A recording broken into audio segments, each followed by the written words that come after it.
ಸ್ನೇಹಿತರೆ, ರಾಜ್ಯದ ಮುಖ್ಯಮಂತ್ರಿ ಬದಲಾವಣೆ ವಿಚಾರಕ್ಕೆ ಸದ್ಯಕ್ಕೆ ಬ್ರೇಕ್ ಬೀಳ್ತಕ್ಕಂಥ ಲಕ್ಷಣಗಳು ಕಂಡುಬರ್ತಾ ಇಲ್ಲ. ಒಂದು ಕಡೆ ಸಿದ್ದು ಬಳಗ ತನ್ನದೇ ಆದಂತಹ ಒಂದು ವಿಚಾರವನ್ನು ಪ್ರತಿಪಾದನೆ ಮಾಡ್ತಾ ಇದ್ರೆ, ಇನ್ನೊಂದು ಕಡೆ ಡಿ ಕೆ ಶಿವಕುಮಾರ್ ಅವರದ್ದು ಒಂದೇ ಮಾತು. ಕಾಂಗ್ರೆಸ್ ಹೈಕಮಾಂಡ್ ನನಗೆ ಒಂದು ಮಾತನ್ನು ಕೊಟ್ಟಿತ್ತು, ಆ ಮಾತನ್ನು ಈಡೇರಿಸಬೇಕು, ಇಷ್ಟೇ. ಇದನ್ನು ಬಿಟ್ಟರೆ ಡಿ ಕೆ ಶಿವಕುಮಾರ್ ಅವರ ಬಾಯಲ್ಲಿ ಬೇರೆ ಮಾತುಗಳು ಬರ್ತಾನೆ ಇಲ್ಲ. ಇದು ಕಾಂಗ್ರೆಸ್ ಹೈಕಮಾಂಡ್ಗೆ ಬಹುದೊಡ್ಡ ತಲೆನೋವನ್ನು ತಂದಿಟ್ಟಿದೆ. ಒಂದು ಕಡೆ ಮಲ್ಲಿಕಾರ್ಜುನ್ ಖರ್ಗೆ ಅವರು ಡಿ ಕೆ ಶಿವಕುಮಾರ್ ಅವರನ್ನು ತನ್ನ ಮನೆಗೆ ಬರಬೇಕು ಅನ್ನುವ ಆಹ್ವಾನವನ್ನು ಕೊಟ್ಟರೂ ಕೂಡ ಡಿ ಕೆ ಬ್ರದರ್ಸ್ AICC ಅಧ್ಯಕ್ಷರನ್ನು ಭೇಟಿ ಆಗದೆ ಇರತಕ್ಕಂಥದ್ದು ಡಿ ಕೆ ಶಿವಕುಮಾರ್ ಅವರ ಮುಂದಿನ ನಡೆ ಏನಾಗಿರ್ಬೋದು ಅನ್ನುವ ಒಂದು ಸೂಕ್ಷ್ಮ ಸುಳಿವನ್ನು ಬಿಟ್ಟುಕೊಡ್ತಾ ಇದೆ. ಈ ನಡುವೆ ಸಿದ್ದರಾಮಯ್ಯ ಟೀಮ್ ಆಗಿರಲಿ, ಡಿ ಕೆ ಶಿವಕುಮಾರ್ ಅವರ ಟೀಮ್ ಆಗಿರಲಿ, ರಾಜ್ಯದಲ್ಲಿ ಏನಾದರೂ ಬದಲಾವಣೆ ಆದರೆ ನಾವು ಯಾವ ಕ್ರಮವನ್ನು ತೆಗೆದುಕೊಳ್ಬೇಕು ಅನ್ನುವ ಒಂದು ಸ್ಪಷ್ಟ ನಿರ್ಧಾರವನ್ನು ಈಗಾಗಲೇ ಎರಡೂ ಟೀಮ್ಗಳು ಮಾಡ್ಕೊಂಡಿದ್ದಾವೆ.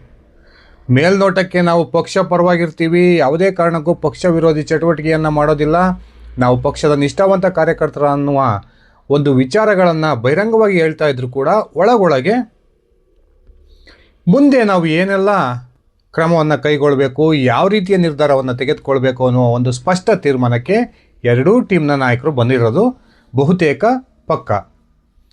ಈ ನಡುವೆ ಕಾಂಗ್ರೆಸ್ ಹೈಕಮಾಂಡ್ ಕೂಡ ರಾಜ್ಯದ ಮುಖ್ಯಮಂತ್ರಿ ಬದಲಾವಣೆ ವಿಚಾರಕ್ಕೆ ತಲೆ ಕೆಡಿಸ್ಕೊಳ್ದೇ ಇರತಕ್ಕಂಥದ್ದು ಎರಡೂ ಟೀಮ್ನ ನಾಯಕರನ್ನು ಒಂದು ರೀತಿ ರೊಚ್ಚಿಗೇಳುವಂತೆ ಮಾಡಿದೆ.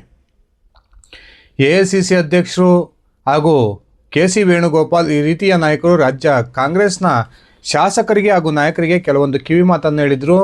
ಎಲ್ಲವೂ ಕೂಡ ಸರಿ ಹೋಗುತ್ತೆ, ಸ್ವಲ್ಪ ದಿನ ತಾಳ್ಮೆಯಿಂದ ಇರ್ರಿ, ಯಾರೂ ಕೂಡ ದೆಹಲಿಗೆ ಬಂದು ನಿಮ್ಮ ನಾಯಕರ ಪರವಾಗಿ ಬ್ಯಾಟ್ ಬೀಸೋದು ಬೇಡ ಅನ್ನುವ ಹೇಳಿಕೆಯನ್ನು ಕೊಟ್ಟಂಥ ಸಂದರ್ಭದಲ್ಲೂ ಕೂಡ ಇವತ್ತು ಡಿ ಕೆ ಬಳಗದ ಮತ್ತೊಂದಿಷ್ಟು ನಾಯಕರು ದೆಹಲಿಯ ಪ್ರವಾಸವನ್ನು ಕೈಗೊಂಡಿರ್ತಕ್ಕಂಥದ್ದು ನಿಜಕ್ಕೂ ಕೂಡ ಕುತೂಹಲವನ್ನು ಕೆರಳಿಸಿದೆ. ಒಂದು ಕಡೆ ರಾಜ್ಯ ರಾಜಕಾರಣದಲ್ಲಿ ಬಹುದೊಡ್ಡ ಬೆಳವಣಿಗೆ ಆಗ್ಬೋದು, ಇನ್ನೊಂದು 4-5 ತಿಂಗಳಲ್ಲಿ ಯಾರೂ ಊಹೆ ಮಾಡದೇ ಇರತಕ್ಕಂಥ ಒಂದು ಬೆಳವಣಿಗೆ ರಾಜ್ಯದಲ್ಲಿ ಆಗುತ್ತೆ ಅನ್ನುವ HD ಕುಮಾರಸ್ವಾಮಿ ಅವರ ಒಂದು ನಿನ್ನೆಯ ಹೇಳಿಕೆ ನಿಜಕ್ಕೂ ಕೂಡ ಕುತೂಹಲವನ್ನು ಕೆರಳಿಸಿದೆ. ಹಾಗಾದರೆ ಡಿ ಕೆ ಶಿವಕುಮಾರ್ ಮತ್ತು ಸಿದ್ದರಾಮಯ್ಯ ಬಳಗದ ಪ್ಲಾನ್ ಏನು? ಡಿ ಕೆ ಶಿವಕುಮಾರ್ ಯಾಕೆ ಯಾವೊಬ್ಬ ಕಾಂಗ್ರೆಸ್ ನಾಯಕರನ್ನು ಕೂಡ ಭೇಟಿಯಾಗೋದಕ್ಕೆ ನಿರಾಕರಣೆ ಮಾಡ್ತಾ ಇದ್ದಾರೆ? ಒಂದು ಸರಿ ನಾನು ವಿವರಿಸ್ತಾ ಹೋಗ್ತೀನಿ. ಅದಕ್ಕಿಂತ ಮುಂಚೆ ನೀವಿನ್ನು ನನ್ನ ಇಟ್ಕೆ ಅಂತ ಯೂಟ್ಯೂಬ್ ಚಾನಲ್ಗೆ ಸಬ್ಸ್ಕ್ರೈಬ್ ಮಾಡ್ಕೊಂಡಿಲ್ಲ ಅಂದರೆ ದಯವಿಟ್ಟು ಸಬ್ಸ್ಕ್ರೈಬ್ ಮಾಡಿಕೊಂಡು ಬೆಲ್ ಬಟನ್ನ ಕ್ಲಿಕ್ ಮಾಡಿ. ನಾನು ಕೊಡ್ತಕ್ಕಂಥ ಮಾಹಿತಿ ನಿಮ್ಗೆ ಇಷ್ಟ ಆಗಿದ್ದರೆ ಈ ವಿಡಿಯೋಗೆ ಲೈಕ್ ಮಾಡಿ, ಶೇರ್ ಮಾಡಿ, ಕಮೆಂಟ್ ಮಾಡಿ. ಸ್ನೇಹಿತರೆ, ಇಡೀ ಕರ್ನಾಟಕದ ಕಾಂಗ್ರೆಸ್ ಒಂದು ರೀತಿ ದಗದಗ ಅಂತ ಒತ್ತುರಿತಾ ಇದೆ. ಇಂತಹ ಸಂದರ್ಭದಲ್ಲೂ ಕೂಡ ಕಾಂಗ್ರೆಸ್ ಹೈಕಮಾಂಡ್ ನಾಯಕರು ಈ ವಿಚಾರದ ಬಗ್ಗೆ ತಲೆ ಕೆಡಿಸ್ಕೊಂಡಿರ್ತಕ್ಕಂಥದ್ದು, ಇನ್ನೊಂದು ಕಡೆ ರಾಹುಲ್ ಗಾಂಧಿ ವಿದೇಶ ಪ್ರವಾಸದಲ್ಲಿರ್ತಕ್ಕಂಥದ್ದು ಒಂದು ರೀತಿ ರಾಜ್ಯ ಕಾಂಗ್ರೆಸ್ನ ಭಿನ್ನಮತಕ್ಕೆ ತುಪ್ಪವನ್ನು ಸುರಿದಂಗೆ ಆಗ್ತಾ ಇದೆ. ರಾಹುಲ್ ಗಾಂಧಿ ಅವರು ಈಗಾಗಲೇ ಡಿ ಕೆ ಶಿವಕುಮಾರ್ ಅವರಿಗೆ ಒಂದು ಮಾತನ್ನು ಕೊಟ್ಟಿದ್ದರು. 30 ತಿಂಗಳ ಅವಧಿಯ ನಂತರ ನಿಮ್ಮನ್ನು ರಾಜ್ಯದ ಮುಖ್ಯಮಂತ್ರಿ ಮಾಡಲಾಗುತ್ತೆ ಅನ್ನುವ ಭರವಸೆ ಡಿ ಕೆ ಶಿವಕುಮಾರ್ ಅವರಿಗೆ ಸಿಕ್ಕಿತ್ತು ಅನ್ನುವ ಮಾತುಗಳನ್ನು ಡಿ ಕೆ ಬಳಗ ಹೇಳ್ತಾ ಇದೆ.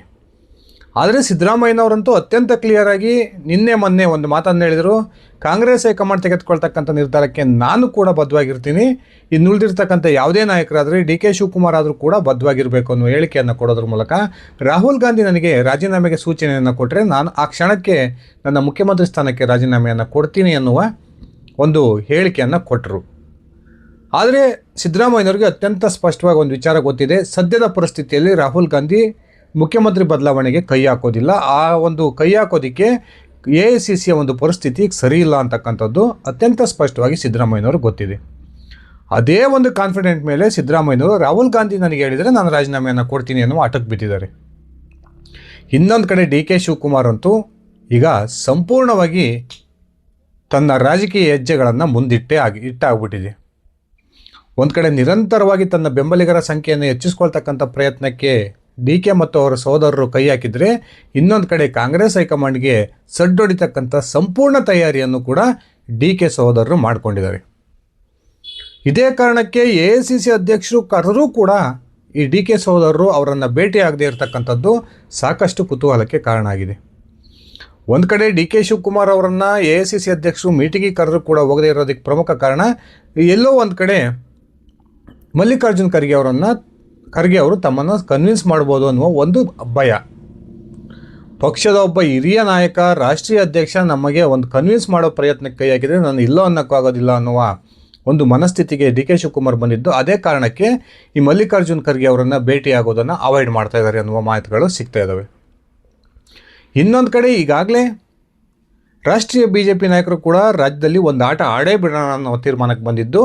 ಕುಮಾರಸ್ವಾಮಿ ಮತ್ತು ಪ್ರಹ್ಲಾದ್ ಜೋಶಿ ಅವರಿಗೆ ರಾಜ್ಯದ ಒಂದು ಕಾಂಗ್ರೆಸ್ನ ಬೆಳವಣಿಗೆಗಳ ಮೇಲೆ ಕಣ್ಣಿಡತಕ್ಕಂಥ ಒಂದು ಜವಾಬ್ದಾರಿಯನ್ನು ಕೊಟ್ಟಿದ್ದಾರೆ ಅನ್ನುವ ಮಾತುಗಳು ಕೇಳಿ ಬರ್ತದವೆ. ಈ ನಡುವೆ ಡಿ ಕೆ ಶಿವಕುಮಾರ್ ಮತ್ತೊಬ್ಬ ಅಶೋಕ್ ಗೆಹ್ಲೋಟ್ ಹಾಗೂ ಸಚಿನ್ ಪೈಲಟ್ ಆಗ್ತಾರಾ ಅನ್ನುವ ಪ್ರಶ್ನೆಗಳು ಕೂಡ ಉಟ್ಕೊಂಡಿದ್ದಾವೆ. ಡಿ ಕೆ ಶಿವಕುಮಾರ್ ಕಾಂಗ್ರೆಸ್ನ ಯಾವೊಬ್ಬ ನಾಯಕನ ಭೇಟಿಗೂ ಕೂಡ, ಅಂದರೆ ತಮ್ಮ ಬಳಗವನ್ನು ಬಿಟ್ಟು ವಿರೋಧಿ ಬಳಗದ ಯಾವೊಬ್ಬ ನಾಯಕನ ಭೇಟಿಗೂ ಕೂಡ ಅವಕಾಶವನ್ನು ಮಾಡಿಕೊಡ್ತಾ ಇಲ್ಲ. ಇನ್ನೊಂದು ಕಡೆ ನಿನ್ನೆ ರಾತ್ರಿ ಜಾರ್ಜ್ ಅವರು ಹೋಗಿ ಸಾಕಷ್ಟು ಒಂದು ಡಿ ಕೆ ಶಿವಕುಮಾರ್ ಅವರ ಮನವೊಲಿಕೆಗೆ ಪ್ರಯತ್ನವನ್ನು ಮಾಡಿದರು. ಆ ಸಂದರ್ಭದಲ್ಲೂ ಕೂಡ ಡಿ ಕೆ ಸಹೋದರರ ಒಂದೇ ಒಂದು ಮಾತು, ನಮಗೆ ಕೊಟ್ಟಂಥ ಮಾತನ್ನು ಯಾವಾಗ ಈಡೇರಿಸ್ತೀರಿ, ನಮ್ಮನ್ನು ಅಂದರೆ ಡಿ ಕೆ ಶಿವಕುಮಾರ್ ಅವರನ್ನು ರಾಜ್ಯದ ಮುಖ್ಯಮಂತ್ರಿಯಾಗಿ ಯಾವಾಗ ನೇಮಕ ಮಾಡಲಾಗುತ್ತೆ, ಇದಕ್ಕಷ್ಟೇ ನಮಗೆ ಉತ್ತರ ಬೇಕಾಗಿರೋದು, ಬೇರೆ ಇನ್ಯಾವ ಚರ್ಚೆಯನ್ನು ಕೂಡ ನಾವು ಮಾಡೋದಕ್ಕೆ ರೆಡಿ ಇಲ್ಲ ಅಂತಕ್ಕಂಥ ಒಂದು ಸ್ಪಷ್ಟ ಮಾತುಗಳನ್ನು ಜಾರ್ಜ್ ಅವರ ಮುಂದೆ ಡಿ ಕೆ ಸಹೋದರರು ಹೇಳಿದ್ದಾರೆ ಅನ್ನುವ ಮಾತುಗಳು ಈಗ ಡಿ ಕೆ ಬಳಗದಿಂದ ಕೇಳಿ ಬರ್ತದವೆ. ಇನ್ನೊಂದು ಕಡೆ ಡಿ ಕೆ ಶಿವಕುಮಾರ್ ಈಗಾಗಲೇ ಗುಪ್ತ ಮತದಾನಕ್ಕೂ ಕೂಡ ಸಿದ್ಧತೆಯನ್ನು ಮಾಡ್ಕೊಳ್ತಿದ್ದಾರೆ. ಒಂದು ಕಡೆ ಕಾಂಗ್ರೆಸ್ ಹೈಕಮಾಂಡ್ ಮಧ್ಯಪ್ರವೇಶ ಮಾಡಿ ಈ ಒಂದು ವಿಚಾರಕ್ಕೆ ಬ್ರೇಕ್ ಆಗ್ತಕ್ಕಂಥ ಒಂದು ಪ್ರಯತ್ನವನ್ನು ಮಾಡಿದಂಥ ಸಂದರ್ಭದಲ್ಲಿ ಕಾಂಗ್ರೆಸ್ ಹೈಕಮಾಂಡ್ ಯಾರನ್ನಾದರೂ ರಾಜ್ಯಕ್ಕೆ ವೀಕ್ಷಕರನ್ನಾಗಿ ನೇಮಕ ಮಾಡಿದರೆ ಅವರ ಮುಂದೆ ಒಂದು ಅಹವಾಲನ್ನು ಸಲ್ಲಿಸಬೇಕು. ಆ ಮೂಲಕ ರಾಜ್ಯದ ನಾಯಕತ್ವ ಒಂದು ಡಿಸೈಡ್ ಮಾಡೋದಕ್ಕೆ ಗುಪ್ತ ಮತದಾನ ಆಗಲಿ, ಕಾಂಗ್ರೆಸ್ನಲ್ಲಿರ್ತಕ್ಕಂಥ 138 ಶಾಸಕರು ಕೂಡ ಗುಪ್ತವಾಗಿ ಯಾರು ನಾಯಕರು ಬೇಕು ಅನ್ನೋದನ್ನು ತೀರ್ಮಾನ ಮಾಡಲಿ ಅನ್ನುವ ಒಂದು ನಿರ್ಧಾರಕ್ಕೆ ಬಂದಿದ್ದಾರೆ ಅನ್ನುವ ಮಾತುಗಳು ಕೇಳಿ ಬರ್ತಾ ಇದ್ದು. ಅದೇ ಕಾರಣಕ್ಕೆ ಈಗ ನಿರಂತರವಾಗಿ ಕಾಂಗ್ರೆಸ್ ಶಾಸಕರ ಸಂಪರ್ಕ ಮಾಡ್ತಕ್ಕಂಥ ಪ್ರಯತ್ನವನ್ನು ಡಿ ಕೆ ಸಹೋದರರು ಮಾಡ್ತಿದ್ದಾರೆ. ಇನ್ನೊಂದು ಕಡೆ ಸಿದ್ದರಾಮಯ್ಯನವರ ಬಳಗ ಕೂಡ ಏನು ಕೈ ಕಟ್ಕೊಂಡು ಕೂತ್ಕೊಂಡಿಲ್ಲ. ಒಂದು ಕಡೆ ದಲಿತ ಮುಖ್ಯಮಂತ್ರಿ ವಿಚಾರವನ್ನು ಮತ್ತೆ ಮುನ್ನೆಲೆಗೆ ತಂದಿದೆ. ಇನ್ನೊಂದು ಕಡೆ KPCC ಅಧ್ಯಕ್ಷ ಸ್ಥಾನಕ್ಕೆ ಡಿ ಕೆ ಶಿವಕುಮಾರ್ ರಾಜೀನಾಮೆಯನ್ನು ಕೊಡಬೇಕು, ಅವ್ರು ರಾಜೀನಾಮೆಯನ್ನು ಕೊಟ್ಟ ನಂತರವೇ ಮಿಕ್ಕೆಲ್ಲ ವಿಚಾರಗಳನ್ನು ನಾವು ಪ್ರಸ್ತಾಪ ಮಾಡ್ತೀವಿ ಅನ್ನುವ ಹೇಳಿಕೆಯನ್ನು ಈಗಾಗಲೇ ಬಹಿರಂಗವಾಗಿ ಸಿದ್ದು ಬಳಗದಲ್ಲಿ ಗುರುತಿಸಿಕೊಂಡಿರ್ತಕ್ಕಂಥ KN ರಾಜಣ್ಣ ಮತ್ತು ಸತೀಶ್ ಜಾರಕಿಹೊಳಿ ಅವರು ಕೊಡ್ತಾ ಇದ್ದಾರೆ.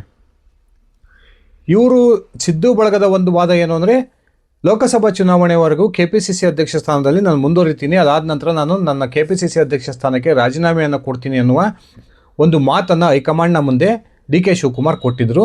ಮೊದಲು ಅವ್ರು ಕೊಟ್ಟಿರ್ತಕ್ಕಂಥ ಮಾತನ್ನು ಉಳಿಸ್ಕೊಳ್ಳಿ, ಅದಾದ ನಂತರ ಮುಖ್ಯಮಂತ್ರಿ ಬದಲಾವಣೆ ವಿಚಾರವನ್ನು ಚರ್ಚೆ ಮಾಡೋಣ ಅನ್ನುವ ಒಂದು ವಾದವನ್ನು ಈಗ ಸಿದ್ದು ಬಳಗ ಮಾಡ್ತಾಯಿದೆ.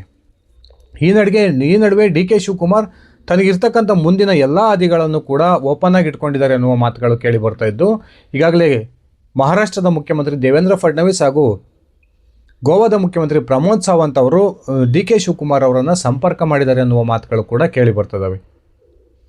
ಇದೇ ರೀತಿಯ ಜಟಾಪಟಿ ಮುಂದುವರೆದಿದ್ದೇ ಆದರೆ ಡಿ ಕೆ ಶಿವಕುಮಾರ್ ಇನ್ನೊಂದು ಹೆಜ್ಜೆ ಮುಂದೋಗಿ ಸಿದ್ದರಾಮಯ್ಯನವರ ಸರ್ಕಾರದ ವಿರುದ್ಧ ಅವಿಶ್ವಾಸ ನಿರ್ಣಯವನ್ನು ಕೂಡ ಮಂಡಿಸ್ಬೋದು ಅನ್ನುವ ಮಾಹಿತಿಗಳು ಕೂಡ ಈಗ ಸಿಗ್ತಾ ಇದ್ದು, ಬಹುತೇಕ ಕಾಂಗ್ರೆಸ್ ಸರ್ಕಾರ ಅಂದರೆ ರಾಜ್ಯದ ಕಾಂಗ್ರೆಸ್ ಸರ್ಕಾರ ಪತನದ ಅಂಚಿಗೆ ಬಂದು ನಿಂತಿದೆ ಅಂತಲೇ ಹೇಳ್ಬೋದು. ಕಾಂಗ್ರೆಸ್ ಹೈಕಮಾಂಡ್ ಕೂಡ ಈಗ ಎಲ್ಲ ರೀತಿಯಲ್ಲೂ ವೀಕ್ ಆಗಿದ್ದು, ಒಂದು ದೃಢವಾದ ನಿರ್ಧಾರವನ್ನು ರಾಜ್ಯ ನಾಯಕತ್ವದ ವಿಚಾರವಾಗಿ ತೆಗೆದುಕೊಳ್ಳಲ್ಲ ಅನ್ನುವ ಮಾಹಿತಿಗಳು ಕೂಡ ಸಿಗ್ತಾ ಇದ್ದಾವೆ. ರಾಹುಲ್ ಗಾಂಧಿ ಅವರ ಮನಸ್ಥಿತಿ ಸದ್ಯಕ್ಕೆ ಯಥಾಸ್ಥಿತಿಯನ್ನು ಮುಂದುವರ್ಸೋಣ ಅನ್ನೋದೇ ಆಗಿದೆ. ಆದರೆ ಡಿ ಕೆ ಶಿವಕುಮಾರ್ ಈ ಯಾವ ಒಂದು ವಿಚಾರಕ್ಕೂ ಕೂಡ ಸೊಪ್ಪಾಗ್ತಾ ಇಲ್ಲ. 30 ತಿಂಗಳವರೆಗೆ ನಾನು ಸೈಲೆಂಟ್ ಆಗಿದ್ದೆ, ಈಗ 30 ತಿಂಗಳ ಅವಧಿ ಮುಗಿದಿದೆ, ನೀವು ಕೊಟ್ಟ ಮಾತನ್ನು ಉಳಿಸ್ಕೊಳ್ಳಿ, ಇಷ್ಟೇ ಒಂದು ವಾದವನ್ನು ಡಿ ಕೆ ಶಿವಕುಮಾರ್ ಮಾಡ್ತಾ ಇದ್ದಾರೆ. ಡಿ ಕೆ ಶಿವಕುಮಾರ್ ಅವರ ಈ ಆಟ ನಿಜಕ್ಕೂ ಕೂಡ ಕಾಂಗ್ರೆಸ್ ಹೈಕಮಾಂಡ್ನ ಕಂಗಾಲಾಗಿಸಿದೆ ಅನ್ನುವ ಮಾತುಗಳು ಕೇಳಿ ಬರ್ತದವೆ. ನಿಜಕ್ಕೂ ಕೂಡ ಇಂತಹ ಪರಿಸ್ಥಿತಿಯಲ್ಲಿ ರಾಜ್ಯದ ಕಾಂಗ್ರೆಸ್ ಸರ್ಕಾರ ತನ್ನ ಅಸ್ತಿತ್ವವನ್ನು ಉಳಿಸ್ಕೊಳ್ಳುತ್ತಾ ಅಥವಾ ರಾಜ್ಯದಲ್ಲಿ ಕಾಂಗ್ರೆಸ್ ಇಬ್ಬಾಗ ಆಗುತ್ತಾ ಅನ್ನುವ ಪ್ರಶ್ನೆಗಳು ಕೂಡ ಉಟ್ಕೊಂಡಿದ್ದಾವೆ. ಸ್ನೇಹಿತರೆ, ನಿಮ್ಮ ಅಭಿಪ್ರಾಯದ ಪ್ರಕಾರ ಈ ನಾಯಕತ್ವ ಬದಲಾವಣೆ ವಿಚಾರ ಸುಖಾಂತ್ಯ ಕಾಣುತ್ತಾ ಅಥವಾ ಇದು ದೊಡ್ಡ ಮಟ್ಟದ ಭಿನ್ನಮತಕ್ಕೆ ಕಾರಣ ಆಗುತ್ತಾ? ನಿಮ್ಮ ವೈಯಕ್ತಿಕ ಅಭಿಪ್ರಾಯವನ್ನು ಕಮೆಂಟ್ ಮಾಡಿ. ಧನ್ಯವಾದಗಳು. ಶುಭ ದಿನ.